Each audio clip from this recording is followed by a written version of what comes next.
వచ్చేసింది ఆది శ్రావణం షాపింగ్ అంతటికి అతిపెద్ద కేజీ సేల్. కేజీ సేల్ తో పాటు up to 61% of 1+1 offers, combo offers ఇంకా మరెన్నో. CMR shopping mall. ఏపీలో పెరుగుతున్న అవినీతితో ప్రజలు ఇబ్బందులకు గురవుతున్నారని మండిపడ్డారు సిపిఐ నారాయణ. సిపిఐ ఆధ్వర్యంలో మార్పు కోసం పాదయాత్ర కార్యక్రమాన్ని విజయవాడలో నిర్వహించారు.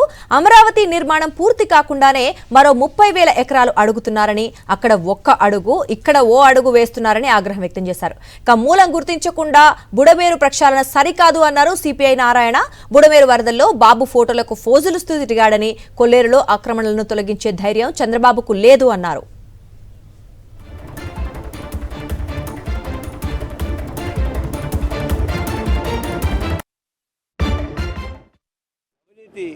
కేవలం రాజకీయ అభివృద్ధిగా మారిపోయింది. చివరికి ఆదివాసీలు కూడా దోపిడీ చేస్తున్నారు.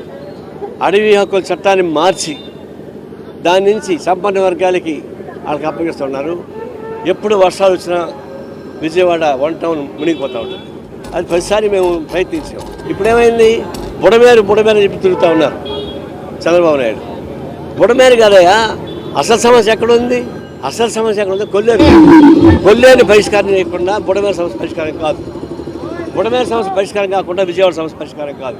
ఇప్పుడు కంటిన్యూ తుడిపి ఎందుకు కొంగ చెప్పేందుకు చేస్తూ ఉన్నారు? ఆడ ఆక్రమణ గురైంది. ఆక్రమణ జరిగిపోయే శక్తి మీకు లేదు. కొల్లేరు ఆక్రమణ శక్తి మీకు చేత కాదు. ఆ రొయ్యల పెంపకాలను మీరు ఆపలేకపోతున్నారు. అక్రమ రవాణాను ఆపలేకపోతున్నారు. సుప్రీంకోర్టు ముట్టికాయలు వేసిన కొల్లేరు ఆక్రమణని మీరు చేయలేకపోతున్నారు. దాని నుంచి వచ్చేటువంటి సమస్య బుడమేరు, దాని నుంచి వచ్చే సమస్య ఇది వస్తున్నాయి. దానిలో మౌలిక సమస్య పక్కదారి పెట్టి చంద్రబాబు నాయుడు బోట్ వేసుకొని డ్రిల్ని తిరుగుతూ ఉంటే, అది మీరంతా పేపర్లు వేస్తూ ఉంటే ఆ బొమ్మలు వేసుకుంటే సరిపోతుందా? సరి పరిష్కారం కాదు. మరిన్ని అప్డేట్స్ కోసం ఛానల్ ను సబ్స్క్రైబ్ చేయండి. నోటిఫికేషన్స్ కోసం బెల్ ఐకాన్ పై క్లిక్ చేయండి.